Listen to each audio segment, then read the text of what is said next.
शुभेच्छा देतो।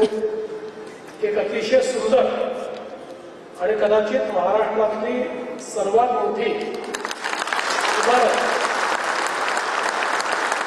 नाशिक जिल्हा परिषदेला या ठिकाणी प्राप्त झालेली आहे। आम्ही आता त्याचं अवलोकन केलं। अतिशय चांगलं डिझाईन आहे, कन्स्ट्रक्शन देखील चांगलं झालेलं आहे।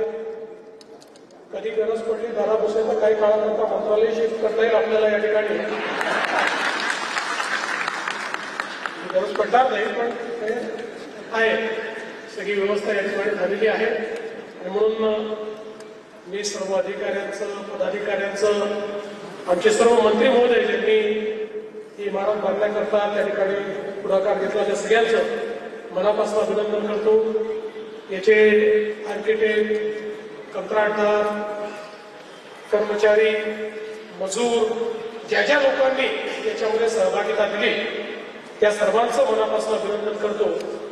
आणि एवढीच अपेक्षा करतो की ज्याप्रमाणे ही बिल्डिंग सुंदर झालेली आहे तसाच आपल्या नाशिक जिल्हा परिषदेचा कारभार देखील सुंदर होईल आणि आपण जनसामान्यांकरता अतिशय उत्तम अशा प्रकारचं कार्य हे त्या ठिकाणी निश्चितपणे करू विश्वास या ठिकाणी व्यक्त करतो। हे जे आपले ओंकार पवार आहेत तिथले मुख्य कार्यकारी अधिकारी त्यांचं मनापासून अभिनंदन करून माझे 2 शब्द संपवतो। धन्यवाद। जय हिंद, जय महाराष्ट्र। धन्यवाद सर। मी साहेबांना विनंती करते की आणि आपल्या आजच्या त्रैमासिकाचं अनावरण त्यांनी करायचं आहे। 1-2 मिनिटांसाठी फक्त वेळ द्यायचा आहे। त्रैमासिकाचं आपण अनावरण करणार आहोत। अनावरण घ्यायचंय रूट्स ऑफ चेंज या त्रैमासिकाचं अनावरण होत आहे साहेबांच्या हस्ते।